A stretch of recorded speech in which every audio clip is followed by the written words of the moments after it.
ప్రపంచంలోనే అతిపెద్ద వెరైటీస్ గని కడప జిల్లాలోని మంగంపేటలో ఉంది. మన దేశంలోని మొత్తం వెరైటీస్ నిల్వలలో 95% ఇక్కడే ఉన్నాయి. కేవలం 933 ఎకరాల విస్తీర్ణంలో ఉన్న ఈ గనిని 1970లో కనుగొన్నప్పుడు 7.5 కోట్ల టన్నుల ఖనిజం ఉంటే ఈ రోజు 1.5 కోటి టన్నులే మిగిలింది. వెరైటీస్ ని ఆయిల్ డ్రిల్లింగ్ లో ఎక్కువగా ఉపయోగిస్తారు. ఎన్నో దశాబ్దాలుగా కడప రాజకీయ కుటుంబాలకు ఈ గని ముఖ్య ఆదాయ మార్గం.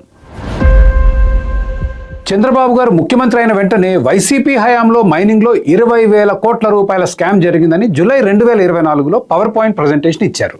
భూగర్భ ఖనిజ సంపద మొత్తం దోచేయడానికి ఎన్ని విధాలు చేయాలని విధాలు చేసే పరిస్థితికి వచ్చారు.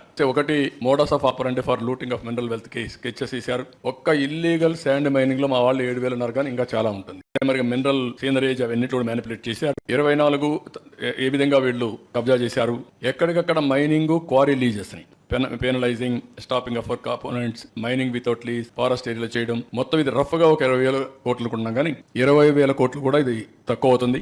వైసీపీ అధికారంలో ఉన్నప్పుడు వెరైటీస్ గనిని దోచుకున్నారని మైనింగ్ మంత్రి కొల్లు రవీంద్ర గారు ఉప ముఖ్యమంత్రి పవన్ కళ్యాణ్ గారి సమక్షంలో అసెంబ్లీ సాక్షిగా చెప్పారు.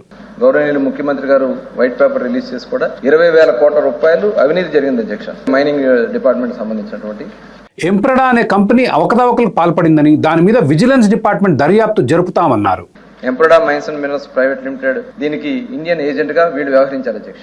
ఎంఓఏ ఉన్న దానికి అగ్రిమెంట్ కి సంబంధం లేకుండా ఏ గ్రేడ్ మాత్రమే వాళ్ళు లిఫ్ట్ చేసుకోవడం జరిగింది. ఆ ఏ గ్రేడ్ కూడా వాళ్ళు ఇచ్చినటువంటి దాంట్లో కొన్ని తప్పులు జరిగినాయి. ఖచ్చితంగా వాటి మీద ఎంక్వైరీ చేయాల్సినటువంటి అవసరం ఉంది. వాళ్ళు అగ్రిమెంట్ క్వాంటిటీ అవ్వకుండానే 77,000 టన్నులు ఎత్తేసారు అధ్యక్ష. ఇవన్నీ కూడా సమగ్రంగా విచారణ జరపాలా. దీని మీద చాలా తీవ్రంగా చర్యలు తీసుకోవాల్సినటువంటి.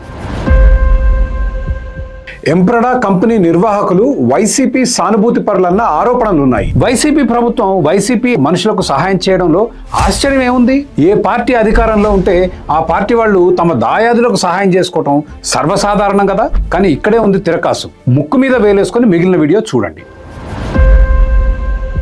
కూటమి ప్రభుత్వం డిసెంబర్ 26, 2024 ఒక టెండర్ విడుదల చేసింది. 5 ఏళ్లలో 60 లక్షల టన్నుల CDW గ్రేడ్ వెరైటీస్ కొనేవాళ్లు కావాలన్నది. అంటే మంగంపేటలో దాదాపు సగం గనిని అమ్మకానికి పెట్టారు. ఈ టెండర్ లో ఎన్నో ప్రత్యేక ఆంక్షలు పెట్టారు. గత 3 ఏళ్లలో 2 ఏళ్లు వెరైటీస్ ఎగుమతి అనుభవం ఉండాలన్నారు. గత 3 ఏళ్లలో కనీసం 10 లక్షల టన్నుల వెరైటీస్ కొన్న అనుభవం ఉండాలన్నారు. గత 3 సంవత్సరాల వార్షిక టర్నోవర్ కనీసం 36 కోట్లు ఉండాలన్నారు. కంపెనీ విలువ పాజిటివ్ ఉండాలన్నారు. 10 లక్షల టన్నుల వెరైటీస్ డబ్బు అంటే దాదాపు 120 కోట్ల రూపాయలు ముందే చెల్లించాలన్నారు. 24 కోట్ల రూపాయల సెక్యూరిటీ డిపాజిట్ పెట్టాలన్నారు. ఇంకొక వింత కండిషన్ పెట్టారు. తొవ్విన ఖనిజం 100% ఎగుమతి చేయాల్సిందే అన్నారు. స్వదేశీ అమ్మకాలని నిషేధిస్తున్నాం అన్నారు. ఇక బెస్ట్ పార్ట్ ఏంటంటే రిజర్వ్ ధర అత్యంత తక్కువగా టన్ను 1,188 రూపాయలుగా పెట్టారు. ఇది ఎవరో పెద్ద తల తన కోసం ప్రత్యేకంగా రాయించుకున్న టెండర్ అని స్పష్టంగా తెలుస్తోంది.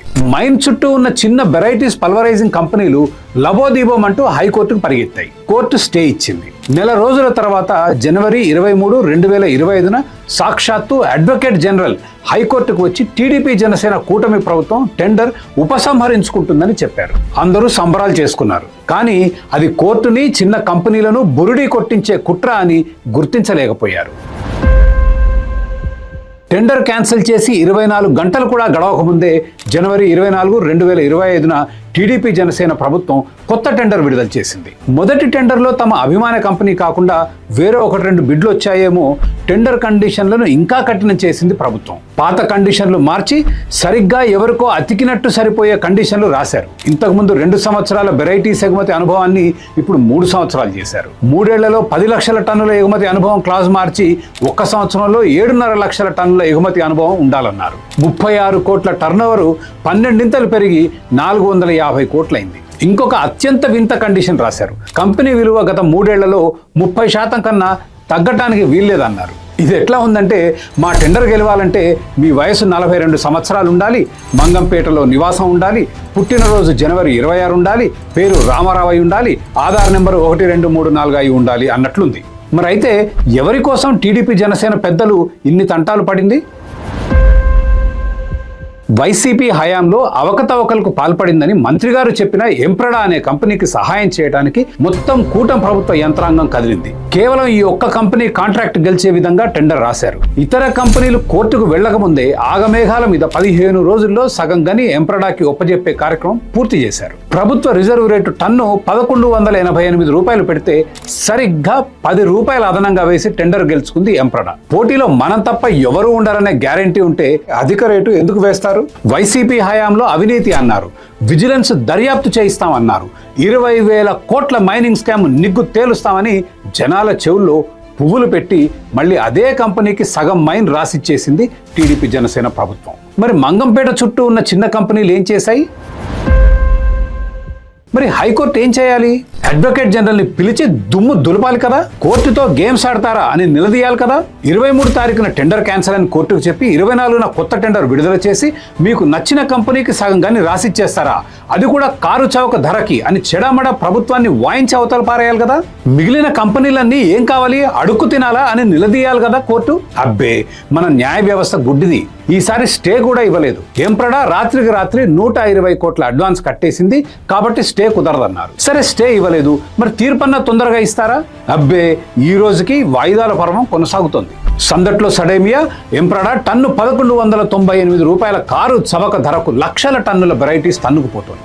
ఇంత జరుగుతున్నా మరి ప్రతిపక్ష వైసీపీ ఏమన్నా మాట్లాడుతుందా? అబ్బే, అవినీతి విషయంలో పాలక ప్రతిపక్షాలు రెండు ఒకే గూటి పక్షులు. విషయం ఏంటంటే మన నాయకులు టీ కప్పులో తుఫానులు సృష్టించి మన దృష్టి మరల్చడంలో ఎక్స్పర్ట్లు.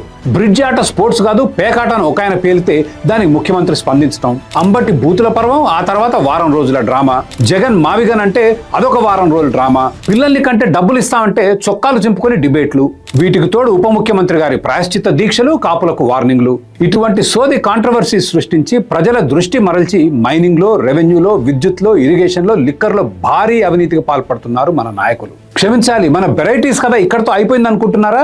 లేదు, రుకో, సబర్ కరో.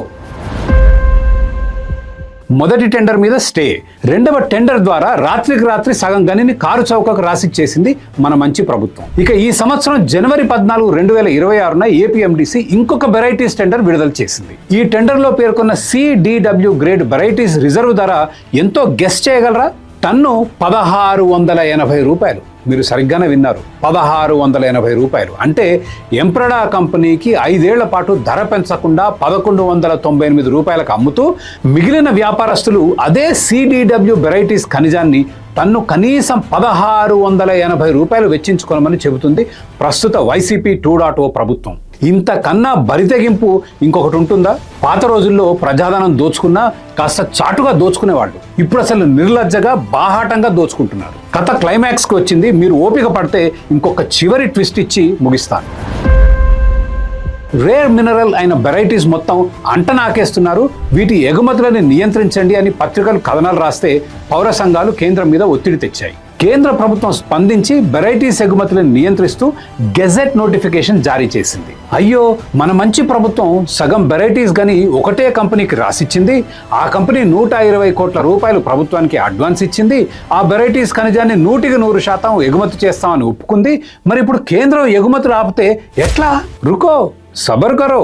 మన పాలక ప్రతిపక్ష నాయకుల అభిమాన కంపెనీ గురించి ఆందోళన చెందకండి. ఒక్కసారి కేంద్ర ప్రభుత్వ నోటిఫికేషన్ పరిశీలిద్దాం రండి.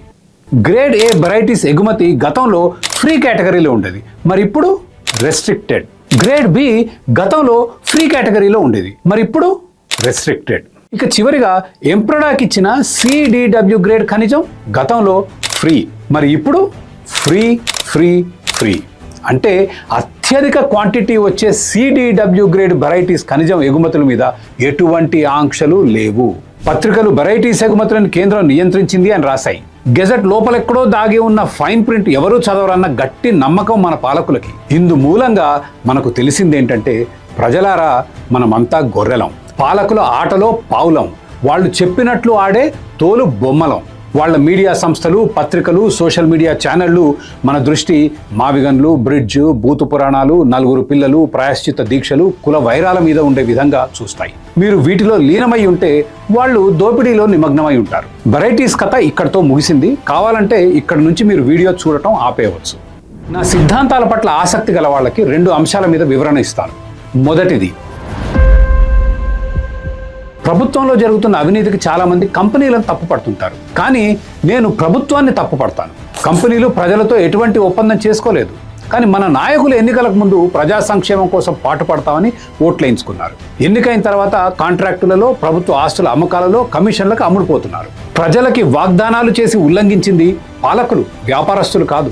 ఎంప్రద అనే కంపెనీని తొలగిస్తే జయప్రద అనే కంపెనీ వస్తుంది, జయప్రదను తొలగిస్తే జయసుధ వస్తుంది. కాబట్టి సమస్య వ్యాపారస్తులది కాదు, ప్రభుత్వానిదని ప్రజలు గుర్తించాలి. పారదర్శకత రావాల్సింది ప్రభుత్వ వ్యవస్థలలో. రెండవది, క్యాపిటలిస్ట్ సమాజం ఈ ఖనిజం సమస్యని ఎలా పరిష్కరిస్తుంది? క్యాపిటలిస్ట్ వ్యవస్థలో భూ యజమానికి సంపూర్ణ ఆస్తి హక్కులు ఉంటాయి. 1000 ఎకరాల వెరైటీస్ గని కనుగొన్న తర్వాత ఆ గని మీద సంపూర్ణ హక్కులు ఆ భూమి యజమానులైన రైతులకు దక్కుతాయి. ఈ రైతులు ఒక కోఆపరేటివ్ గా ఏర్పడి గనిని ఒక జాతీయ లేక అంతర్జాతీయ కంపెనీకి కొద్ది టన్నులకు మాత్రమే లీజుకి ఇచ్చేవాళ్ళు. తమ సొంత గని కాబట్టి రైతులు దాన్ని సొంత ఆస్తిగా చూసుకుంటారు, భవిష్యత్ తరాలకు ఇచ్చే ఆస్తిగా పరిగణిస్తారు. కాబట్టి మొత్తం 7.5 కోట్ల టన్నుల గనిని తెగబడి తవ్వకుండా మార్కెట్ ధరల ఆధారంగా తవ్వుతారు. భవిష్యత్తులో రేట్లు ఎట్లా ఉంటాయో బేరీజు వేసుకొని తవ్వుతూ వెళ్తారు. రేట్లు తగ్గితే తవ్వకాలు తగ్గిస్తారు, రేట్లు పెరిగితే తవ్వకాలు పెంచుతారు. రైతులు తమ గని వాటాని అవసరాలకు ఇతరులకు స్టాక్ మార్కెట్ షేర్ల లాగానే అమ్ముకుంటారు. ఈరోజు మంగంపేటలో జరిగే అవకతవకలకు అంతు లేదు.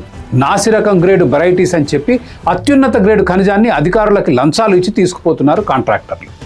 గని అధికారులది కాదు, ఎంతొచ్చినా వచ్చినట్లే అని లంచం తీసుకుని దోపిడీ జరుగుతున్నా అధికారులు అడ్డుకోరు. గని తీసుకున్నవాడు 2-3 సంవత్సరాలకే కాంట్రాక్టు దక్కింది, ఇంకొకసారి కాంట్రాక్టు దొరుకుతుందో లేదో అని చేతనైనంత తవ్వేసే పనిలో నిమగ్నం అవుతాడు.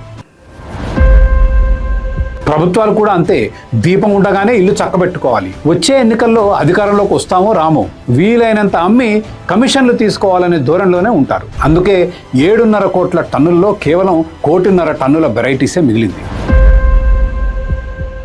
వీటన్నిటికీ పరిష్కారం ప్రైవేట్ ఓనర్షిప్. రైతుల భూమి రైతులకే ఇచ్చుంటే సొంత ఆస్తైన వెరైటీస్ గనిని తమ ప్రాణాలు అడ్డుపెట్టి కాపాడుకునేవారు. ఖనిజానికి సరైన విలువ కట్టి అమ్మేవారు. గనిలోని సింహభాగం ఖనిజం ఈ రోజుకి అట్లాగే ఉండేది.